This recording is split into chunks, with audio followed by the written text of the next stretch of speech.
Now joining me in studio to discuss No Theater's upcoming show, Misery, playing the role of Annie Wilkes, Jessica Settlemeyer, and playing the role of Paul Sheldon, Eric Fernandez. Hi guys, how you doing today? Good. Good, yes. Thank you for joining me. So tell me a little bit about, this upcoming show about Misery. Oh gosh.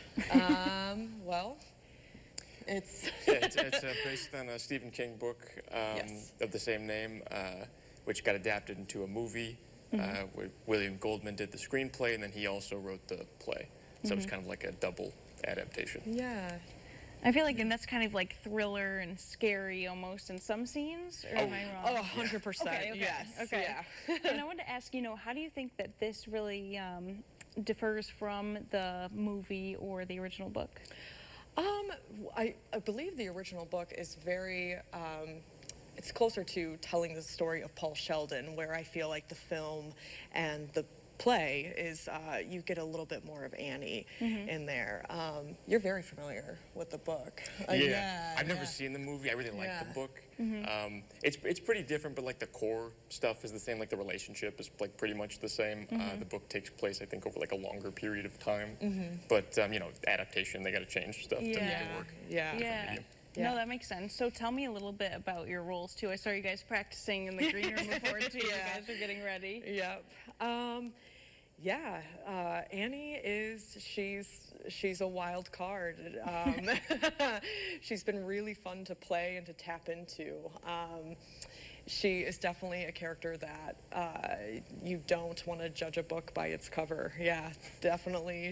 That's a good description. You don't want to underestimate someone like Annie Wilkes. All right. That's been really fun. Yeah. All right, a little mystery there too. Yeah, 100%. All right, how about you?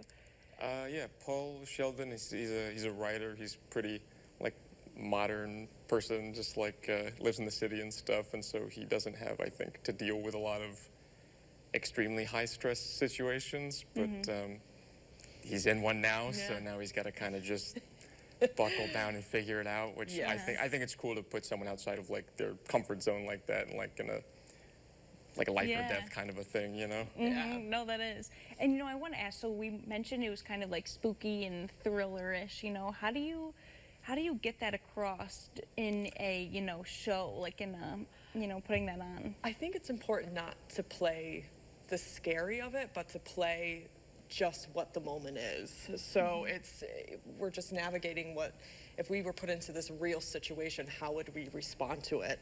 And that's kind of how we've been coming across it. But as much as it's a horror and a thriller, there's actually, Annie says some crazy things, and it's kind of funny. Like she's kind of funny in that sense, and we find ourselves just laughing at some of the situations and like dialogue back and forth. From the outside looking in, it's pretty funny. Yeah, like some of it, for sure. Not when you live in it, but yeah, 100%. It's always good to have a little comedic thing to a story as well. Like you got to have that in, especially if it's a thriller too. I feel like going through a roller coaster of emotions is always good. Yeah. And then, so how many people are in this production total? 3. Me, Eric, and then Kylie. She plays our Buster. Yeah. Yeah, Kylie Thedka is Buster the sheriff. He's a local cop. Or she's a local cop. Yes.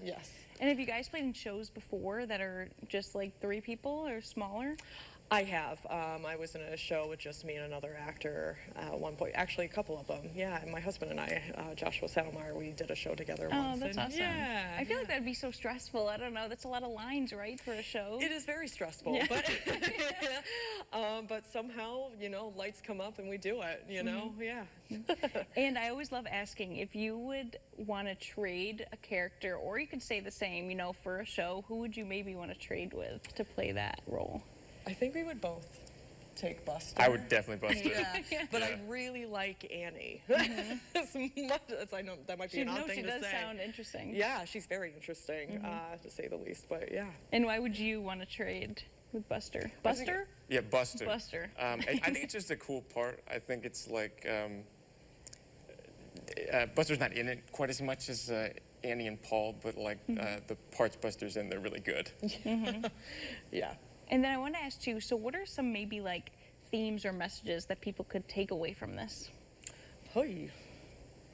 The one I like the most is that I like the idea that like power reveals things about a person. Yeah, like when that's you a have, good one. when you like when someone who doesn't have power suddenly gets some, even on a small scale, kind of a real, I Yeah. think a very deep, true part of them kind of comes out. And so to me, that's the most interesting thing. Yeah, no, that's definitely interesting.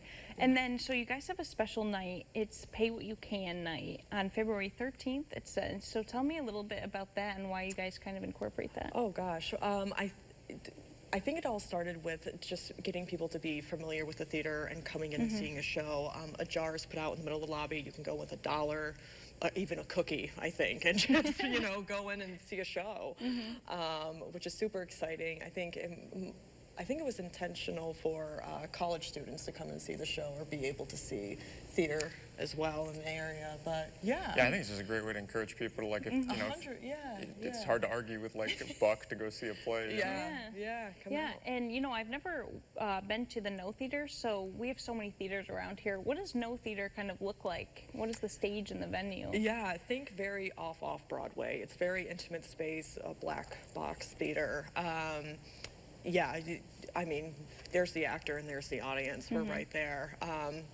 Do you guys like that? Like being that close? Do you think it kind of brings a different element to the show? Yes. Yeah. Yes. Yeah.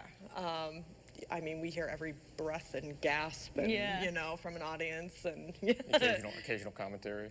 occasional commentary. Yep, for Yeah. sure. And one last question is, when are these shows starting, and how can people find more information if they're interested in attending? The show starts next week, February 7th, and it goes for 3 weekends. If you go to notheater.org, they also have a Facebook page that I think will give you access to their website. But yeah, tickets are on sale. Please come. Awesome. Well, thank you guys so much for joining me today. Thank and you. Have Yeah. fun. Keep practicing. We'll do. Yeah. Thank you guys. For those of you who might have missed those details, don't miss the thrilling stage adaptation of Misery based on the best-selling novel by Stephen King, running from Friday, February 7th to Sunday, February 23rd. This suspenseful thriller dives deep into the mind of both characters, exploring obsession, control, and the length one will go for survival. On February 13th at 8 p.m., enjoy a special Pay What You Can night offering an affordable opportunity for all to experience this intense, edge-of-your-seat performance. And we're now sending it over to Connor.